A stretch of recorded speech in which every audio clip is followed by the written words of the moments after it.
Hi friends, I'm making a stunning statement, a statement of a divine truth that many would find it unbelievable.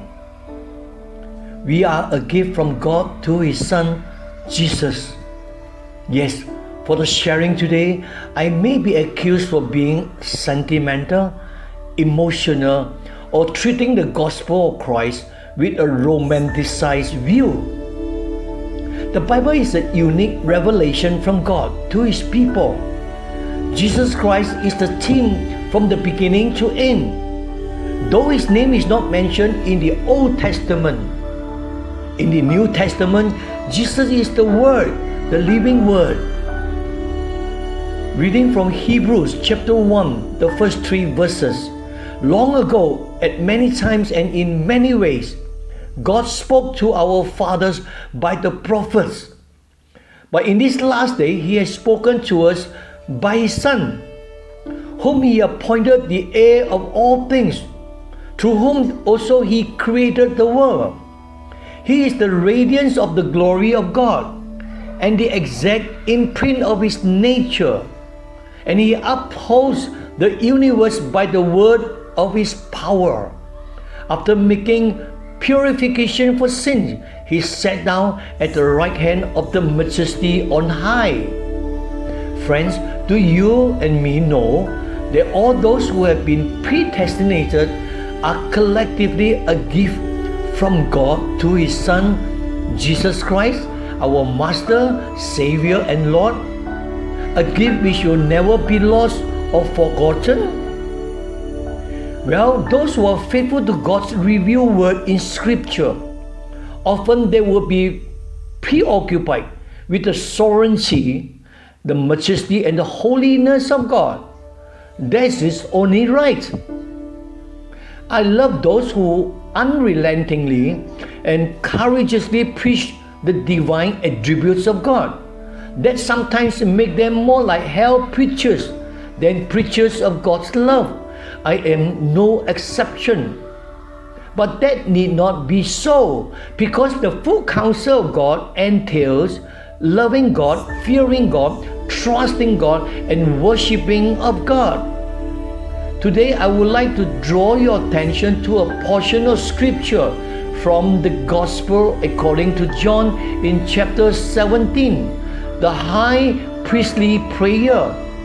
When I first understood what this passage really means, I could not help but feeling emotional. You bet.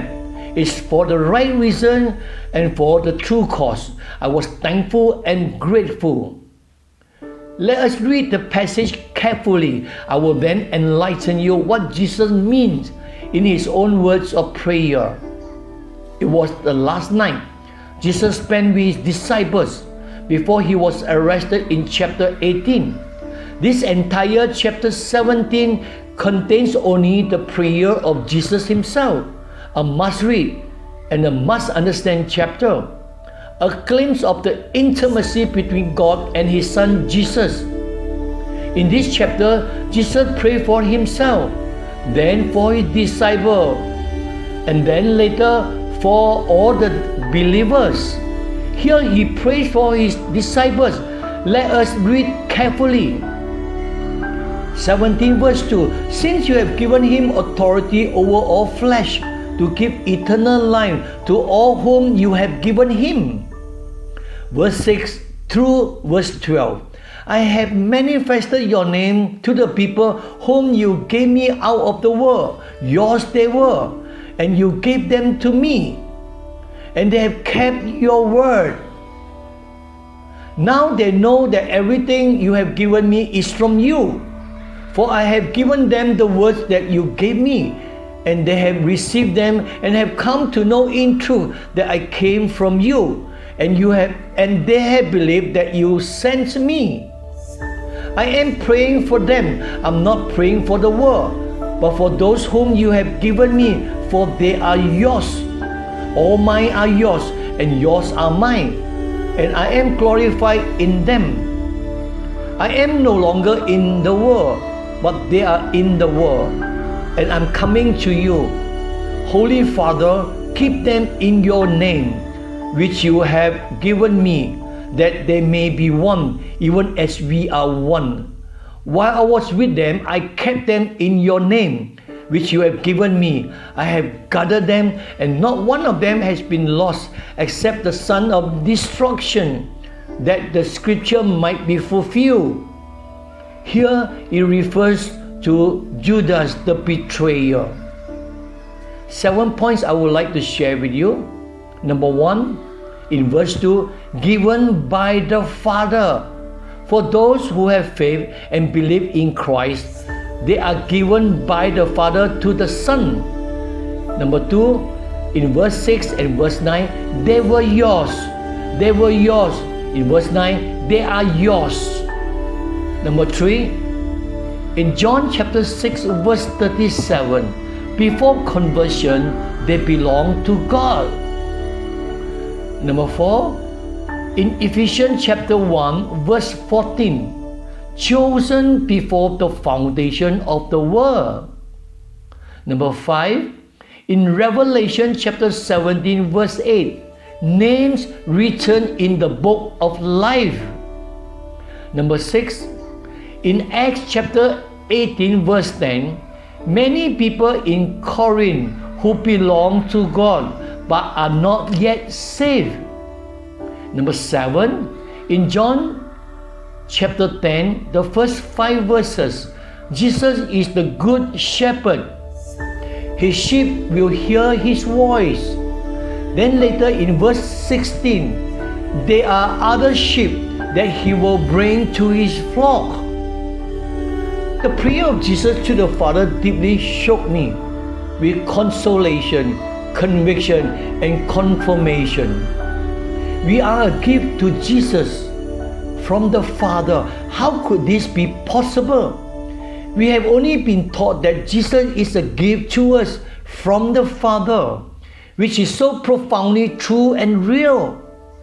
But equally true, we are a gift from the Father to the Son, according to the very own words of Christ.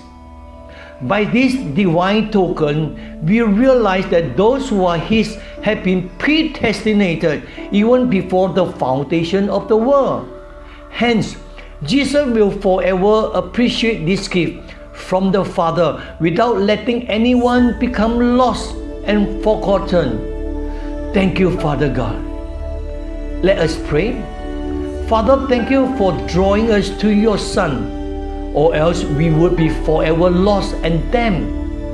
We are awed by such truth that you have predestinated your people as a gift collectively to your beloved Son, Jesus Christ.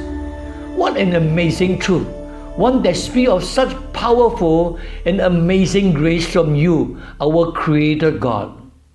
Help us, Lord, not to take it for granted. Instead, live a life that is acceptable, pleasurable, and pleasing to you, according to your plan, purpose, and will. We are eternally grateful for this truth revealed to us. Jesus is a supreme gift from you to us. He shall be treasured by those who are called, chosen, justified, being sanctified, and will be glorified in the eternal future.